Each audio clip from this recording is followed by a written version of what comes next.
Well, hello everybody, and welcome to a new show that we're going to be doing here on the channel, called the Fanfiction Campfire. Now, it's pretty much the same as the other podcast, only this time it has one host reading. And tonight, that's going to be me, Wizzy Puff.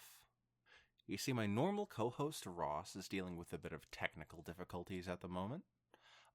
Totally unrelated to the free V-Bucks file I sent him. Anyway, before I get to reading this, I will advise that you should probably click that link in the description and check it out for yourself. If you're not going to read it, at least give the author a like, favorite their story. Because they deserve it. They put in a lot of work. And now I'm just going to be reading their work for all of you to listen to. Without further ado, I think we should get right into reading the fanfiction. Tonight, I've picked out Predetermined by Gara the author. Now this one seems like a bit of a dark one. It's tagged with narcotics, death, dark, and tragedy, so if any of that is triggering for you, I would advise stepping out now. And it's also tagged Doctor Who's. Now, I can't remember how many fanfics we've read with this guy yet, but not many. Maybe this is the third, second, I'm not sure. But it's one that I've had in my read later list for, ever now. And now I'm finally able to read it with that darn Ross out of the way. I can't say that with honesty. This would actually be a lot easier to read if I had another person here to do the voices. Oh well, I'll do my best. Predetermined by Gara the author. Chapter 1. Predetermined. A bottle of sleeping pills. They were his last resort. Doodly-doodly-doo. Time Turner looked across the table at the mare in front of him. Her name was Rosebud, and she was the most beautiful pony within the town of Ponyville. Her coat, her mane, her smile, all were radiant. She looked sad, however, distant, so close yet so far away. He attempted to raise a hoof, attempted to bring forth anything that would hopefully quell the ebb of bad feelings which filled her. We've been dating for close to 2 months now, she started. Time Turner nodded. We have. Yet you haven't touched me once, she whispered, looking off to the side. Not so much as a hug or a kiss. She shook her head. I can understand being reserved, Time, but this is unheard of. Time Turner sighed. I do enjoy your company immensely, dear. He hoped that the usage of dear, like that of love or darling, would have been enough to bridge the chasm between them.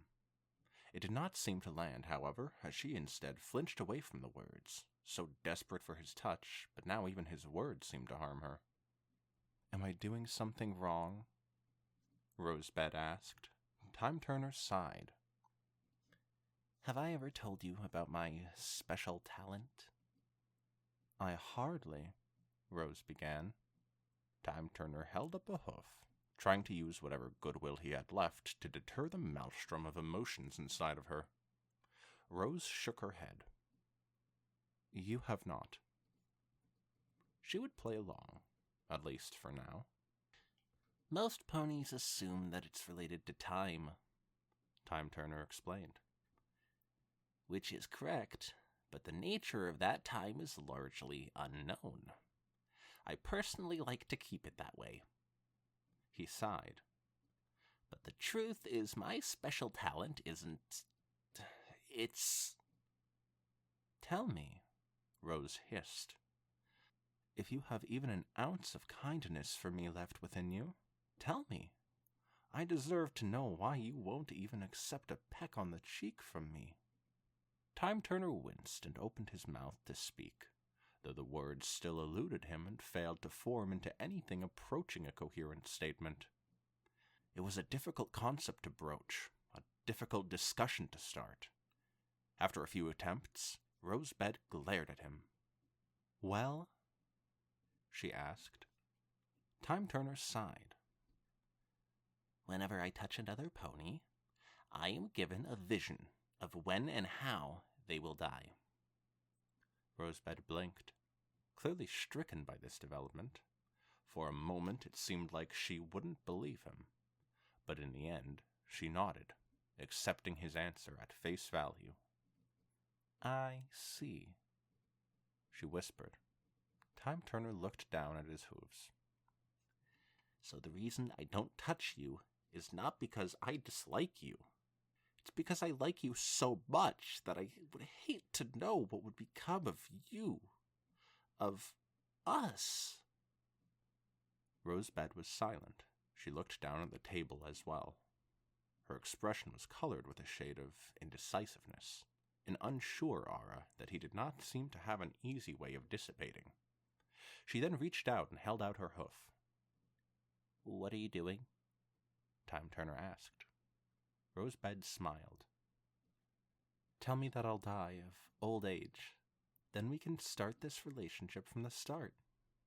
We can pretend like none of this awkwardness ever happened. And if you don't live to old age? Time Turner asked. Rosebud looked angry, as if that outcome couldn't possibly happen. She didn't know, and had no idea how many tragic deaths Time Turner had predicted. Predicted, but could never stop. Time was an interesting mistress, but she was one who was unmoving in her ways, no matter how hard Time Turner tried to go against them. A special talent with no influence upon the world. A special talent that sapped even the semblance of hope out of his day-to-day life. I'll live a long life, Rosebud repeated. Her assuredness was almost enough to assuage Time Turner's fears. Almost, but not quite enough.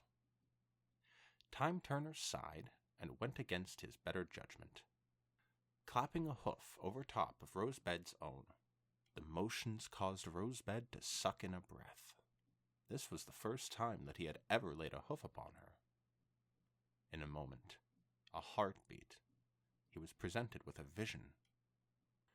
It was graphic, gory, enough to be burned to the memory of any other pony and scar them. But to Time Turner, this was the very same story that had played out hundreds of times before. All Time Turner could really feel was a numbness as his hoof fell away. Well? Rosebud asked, smiling hopefully. To lie or not to lie? That was the question. Time Turner sighed. 4 years, 3 months, 5 days, and 6 hours from now, you'll suffer a heroin overdose at a friend's house. Oh, Jesus. I guess that's where the narcotics come in. Rosebud blinked and was stunned silent. She didn't say a word. Not one. This silence remained as she got up and stormed out of the room, out of the house, and out of Time Turner's life forever. This was not the first time that a mare had done so, nor would it likely be the last. Doodly-doodly-doo. Do you know how you'll die? She asked. Time Turner shook his head. No, I'm immune to my special talent. I know how you'll die, she scoffed. You'll die alone. Who is this? It's just like in between two random time skips, they just have this one interaction with this lady, but she kind of sucks. She kind of sucks, I'm not going to lie. What did Time Turner ever do? Doodly-doodly-doo. Time Turner had once been foolish enough to try and capitalize upon his special talent. Equestria was a land of magic, after all, one where soothsayers and mages could ply their trades for bits and bread, but his talent was uniquely volatile. He could remember a situation where a family of 3 had come into his office. The daughter, barely 8, had been stricken with cancer. The family wished to know her fate. At least, they had wished to know it until fate provided them with the wrong answer.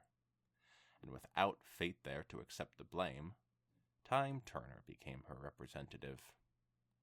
That failure to provide good news was what resulted in Time Turner being run out of town for the very first time. Though it would not be the last. Now he lived in Ponyville and sold antiques, a business he was not uniquely talented at, but one which the town's ponies seemed to think he was uniquely talented at. After all, antiques were old, and age was related to time. But still, even hundreds of kilometers from his place of birth, even a decade removed from Trottingham, there were still rumors flowing in. They were bits and pieces of folklore and always seemed to get attached to him. Some were fun and zany, claiming he was a time traveler or an interdimensional alien.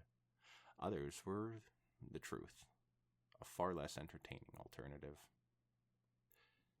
"Please," the stallion pleaded. "I can pay you.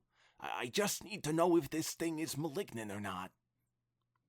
"I'm sure a doctor could provide a more qualified diagnosis than myself," Time Turner said, looking across the counter with a vacant gaze. "I'm an antique sales pony." "Don't pull that bullshit on me," the stallion hissed. He winced, probably realizing how heated that sentence must have seemed. The stallion sighed. "I have a wife, foals, a mother. They need to be taken care of if this thing..." He trailed off for a moment. "If this thing is going to kill me, I need to know so I can start putting together plans to take care of them if it's the worst." Time Turner's heart ached. His common decency flared up. Those were two very dangerous emotions to swirl around within him. Time Turner sighed. "I'm an antique sales pony, not a financial planner, sir." Now the stallion really got angry, snarling. It almost seemed like he was going to smash something, tear the place to pieces. The rage was familiar. It was the kind of rage that drove Time Turner away from communities. This was the kind of anger that smarter ponies would attempt to place upon the stages of grief. Yet at the 11th hour, he calmed. The stallion looked at Time Turner. "It must be pathetic being so petrified of one's own special talent." He spit at him. "Tuh! I pity you." Time Turner winced as the glob landed upon his chest. Now he actually felt something stir within his own breast. Something that wasn't even close to common sense or reason. It was a fury of his own, a fury that drove a raw desire to prove this stallion wrong. "Fine," Time Turner snarled. He shook his hand, trying to hide his disdain. "I'll do it." The stallion actually smiled at this. The anger, the rage, the bleakness bled off of him within a matter of moments. He offered his hoof, and Time Turner reached out to take it in his own. An image came to him, one which made him smile. "You'll pass away peacefully in 55 years, surrounded by your wife, 2 foals, and many grand foals," Time Turner said. The stallion smiled at first, though the expression soon slipped. "Did you say 2 foals?" the stallion asked. Time Turner nodded, though instantly knew that something was amiss. Something that made that smile slip. "I have 3 foals," the stallion whispered, looking up at Time Turner. "What happens to the 3rd?" It would seem that even good news could not always be trusted. Wait, no, their interaction ends there? No, I need to know what happens to the 3rd foal. They gotta like bring Time Turner over to his house, and then he can like shake hands with the foal, and then we find out what happens with them. Maybe it just turns out that they were like on a business trip at the time that their dad died or something. It's never gonna be a good answer. Doodly doodly doo. Time Turner bumped into a stallion today. He looked the stallion in the eyes and apologized. The stallion, of course, accepted it. Time Turner then returned home and went to sleep, though his dreams were restless, knowing that in the morning the papers would talk about a lethal carriage accident. Doodly-doodly-doo! Time Turner rarely left Ponyville, but there was always one connection that drew him towards Canterlot. A doctor who specialized in the study of altering special talents. Her work was highly experimental, but it did offer a hope. Something on the horizon that might bring an end to Time Turner's misery. This specific trip was especially beneficial, as the doctor, Ivory Tower... Wait a minute, Ivory Tower. I feel like that's an OC. But I really wish Ross was here, because I feel like we've seen another pony named Ivory Tower. And I like to believe they're the same OC, consistent across multiple fanfictions. Anyway, as the doctor, Ivory Tower, had informed him that she may have come close to developing an effective procedure. As such, she'd be returning to Ponyville with him. This procedure was experimental, dangerous, and every other negative adjective that could exist in a dictionary. Though Time Turner could hardly find the time to fret over such things. He just desired a normal life again, and if that life was impossible, then maybe highly dangerous could offer a grimmer sort of relief. After all, who wouldn't crave some form of end when stuck in a situation like this? Ivory Tower studied him from across the little dining car table. She swirled a gin and tonic in her magic before taking a delicate sip. Oh, I don't trust this lady. She's getting drunk all liquored up before doing some kind of experimental procedure. You know, most of my clients are poor souls who get stuck with crude or sexual cutie marks, she said. You, on the other hoof, are a pony who has a genuinely and truly unfortunate special talent. Time Turner snorted and tilted back his bottle of cider, taking a desperate pull. Is that your expert opinion? He asked. Ivory Tower nodded. Your story is the kind that might actually push my research into the realm of being an accepted practice. When most ponies talk about wanting to change talents, the general public just shrugs it off as something vain. You, meanwhile, actually have something which makes normal life impossible. She snorted. Would you be mad if I gave you a writing cutie mark and you could draft a Manhattan bestseller on your life story? Give me literally anything else and I'll do whatever you want. Time Turner rebutted. I just don't want this one anymore. What was it like when you actually discovered your special talent? Ivory Tower asked. I was a teenager, Time Turner explained, and my father was dealing with some pretty serious depression. I was worried that one day I'd come home and he'd be, you know. He shrugged. My special talent seemed to have come out of that. And? Ivory Tower asked. Time Turner smirked. He's still alive. Not every story has a sad ending. He frowned. Though we don't talk much anymore. Ivory Tower took a sip of her drink, downing the last little mouthful of it before placing it delicately upon the table. You have no idea how hard it is not to ask you to use your powers on me. She teased. I know that it'd be a gross invasion of our relationship, but the bug is there. Trust me, I know, Time Turner said. Ivory Tower nodded. I'm sure that you do. How many times have you had to move because of the stigma attached to your reputation? Time Turner thought about it for a moment, tapping a hoof against the bottle. He finally shook his head. I don't quite remember, he admitted. I know I've moved about 8 or 9 times in my life, but 3 of those were in Manhattan, and that's mostly because the landlords in that city are utter bastards. Glad to know there's some semblance of normalcy in your life, at least.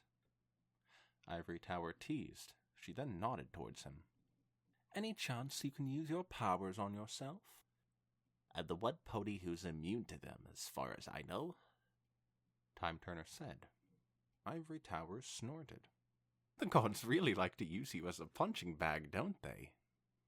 It honestly feels like that sometimes, Time Turner grumbled. Maybe it just means that my fate isn't predetermined. That's somewhat reassuring, Ivory Tower said. She looked off to the side for a moment and sighed. Could you? She asked.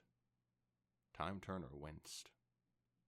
Doctor, I promise it won't affect the quality of the care that I provide, Ivory Tower said. I want to know. Think of it as payment in exchange for my services. Time Turner sighed. He knew how this exchange would go. There was no way to avoid it. No way to reason with the fine doctor. Once that bug was caught, there were only 2 possible conclusions. Either Time Turner could get the fuck out of Dodge, or he could concede. Concession seemed like the better of the outcomes in this situation. After all, there was little room to run when you were trapped on a train. He held out his hoof, and the doctor held out hers, touching her fetlock to his own. An image came to Time Turner, one which made him smile and let out a single note of amused laughter. It was a refreshing sight, one which liberated him from his usual oppressive shroud. Good news? The doctor asked, flashing a smile. Time Turner shook his head. No, terrible news, in fact. He laughed again. I think I know when I'm going to die. What are you? The doctor began. There she was cut off, as the train's brakes started to screech. They were ineffective at stopping the vehicle, however, as the carriage shuddered and leapt free of its tracks. Oh my god. I was not expecting this twist. As every pony screamed, Time Turner remained motionless. His eyes were closed, and a contented smile formed upon his lips. There was no such thing as a happy ending, yet he was happy for an ending all the same. Author's note. Visit my website to see where else to find my work, join my Discord, or support me on Patreon. Oh, this is a real professional writer, eh? The end. And that was Predetermined by Gara the author. Oh, I loved this fic, I gotta say. I feel so bad for reading this without Ross now. But honestly, this was kind of a really good one to read alone because there are no references to the main series that Ross will have to explain to me. It's all just OCs and original works set in the My Little Pony universe. I kind of knew this was going to be a very sad story, but I still wanted a happy ending for Time Turner. I thought he deserved, love, a normal life. But, I mean, at least he got that happy ending. But I guess with Ivory Tower dead, that means that the entire future of the cutie mark altering science is now dead too. Oh well. I guess that's probably for the best because, they probably would have used that to create incredibly powerful cutie marks. Just everyone has the power of an alicorn now. Can't have that world. Though I did want to know what would happen if Time Turner were to use his power on someone like Celestia or Discord, one of the Immortals. What would it show? Would it just be like him, where he can't see his own? Oh well. I guess now that he's dead, we'll never get to know. Well, thank you so much, everybody, for joining me tonight on the first edition of the Fanfiction Campfire. I have been your host for tonight, Wizzy Puff. Do you have anything that you'd like to add, Ross Puppet? Yeah, I just wanted to say that I know exactly when you're gonna die, Wizzy. Oh, Ross Puppet, you're so funny. All right, everyone, that'll be it for tonight. A good night. Hey, Ross Puppet, where did you get that gun from?